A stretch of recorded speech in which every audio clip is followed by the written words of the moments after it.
ကျွန်တော်လွန်ခဲ့တဲ့3ရက်ကစာဖတ်လို့မရဘူးပို့လို့ဆရာရှိရဲ့အလုပ်ကိုကျွန်တော်အာရုံပြန်စိုက်လို့မရဘူးဘာလို့လဲဆိုတော့ကျွန်တော်ကအမြဲတမ်းဖုန်းပေါ်ရောက်နေတယ်တခြားလူတွေအကြောင်းတွေပဲဖုန်းပေါ်မှာတက်နေတယ်တခြားလူတွေအကြောင်းတွေပဲလိုက်ဖတ်မိနေတယ်ကျွန်တော်ပျောက်ကွယ်နေတယ်ဆိုတော့ကျွန်တော်အဲ့ဒါကိုလုံးဝသဘောမကျဘူးသဘောမကျပြီမဲ့ဆက်လုပ်ဖြစ်နေတော့မယ်အဲ့တော့ကျွန်တော်အဲ့ဒါကိုဖျောက်ချင်တယ်အဲ့တော့ကျွန်တော်အဲ့ဒါကိုဖျောက်ခဲ့တယ်ဒါဆက်လဲဖျောက်နေရအောင်မယ်ဖုန်းကကျွန်တော်အမြဲတမ်းသုံးမိနေအောင်မှာလူတွေကသူတို့စိတ်ညစ်လို့ရှိရင်တခုခုနဲ့သူတို့အာယုံလွှဲတယ်ဖြော့ဖြေးတယ်မကျွန်တော်ဘီယာဆိုင်သွားတာမျိုးတရားရောက်တဲ့စကားပြောတာမျိုးဖုန်းသုံးလိုက်တာမျိုးဒါအလွယ်ဆုံးအလုပ်ကတော့ဖုန်းသုံးတာပေါ့ကျွန်တော်တို့ကစိတ်ညစ်လို့ရှိရင် TikTok ထဲဝင်တယ်ဒီ Facebook ထဲဝင်တယ် YouTube ထဲဝင်တယ်ကြည့်တယ်ပေါ့နော်လိုအပ်တဲ့ပို့သွားတဲ့အခါမှာကျွန်တော်တို့လှုပ်ရှားလုပ်တွေပြက်ကွက်သွားတယ်အဲ့တော့ကျွန်တော်တို့အလုပ်မပြီးတော့ဘူးအလုပ်မဖြစ်တော့ဘူးကျွန်တော်ပျောက်နေတယ်ကျွန်တော်ဘာလုပ်ခဲ့လဲဆိုလို့ရှိရင်ကျွန်တော်အတွက်ကတော့ကျွန်တော်တရားထိုင်လိုက်ပါတယ်ကျွန်တော် distraction တွေအကုန်လုံးဖြတ်ပြီးတော့ကျွန်တော်တရားထိုင်လိုက်တယ်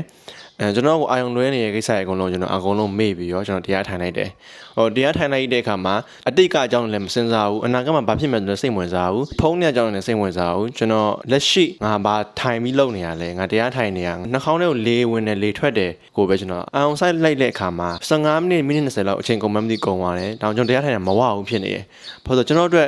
distraction တွေကနေ့စဉ်နဲ့မြဖုန်းကိုနိုင်နဲ့ချီပြီးသုံးနေတဲ့အခါမှာတရား10ခန်းလောက်ကဒီမိနစ်20 30လောက်ကကျွန်တော်တို့ဖြည့်စည်းတစ်ခုလိုဖြစ်နေတာပေါ့အဲ့တော့တရားထိုင်ရတာမဝဘူးဖြစ်နေတယ်တရားထိုင်ပြီးနောက်ပိုင်းမှာကျွန်တော်စာဖတ်လို့ရလာတယ်ကျွန်တော်အာရုံပြန်ဆက်လို့ရလာပါတယ်ဆိုတော့ဒါလေးကိုကျွန်တော်ကပြောပြချင်တာဘာလို့ဆိုတော့ဒီရက်ပိုင်းအလုံးမပြီးရဲ့လူတွေများကောင်းများလိမ့်မယ်တကြံလည်းပြီးငလင်ကိစ္စလည်းအပြီးမှာပြီးတော့ကျွန်တော်တို့ဒီအာရုံတွေထွေပြားသွားတာမျိုးစိတ်ညစ်နေတော့ဖုန်းမကြည့်နေအောင်ဖြစ်တတ်တယ်အဲ့တော့ဒါတွေကိုကျွန်တော်တို့ကရှောင်လို့ရအောင်ကိုယ့်လုပ်ကိုအာရုံပြန်ဆက်လို့ရအောင်ကျွန်တော်ကshare လုပ်ပေးခြင်းဖြစ်ပါတယ်မင်္ဂလာပါကျွန်တော်အောင်ဆောင်ပါမှာ3ရက်တက်ကိုပြောင်းနိုင်တဲ့အသက်25နှစ်ရွယ်လူငယ်တက်ဖြစ်ပါတယ်ကျေးဇူးတင်ပါတယ်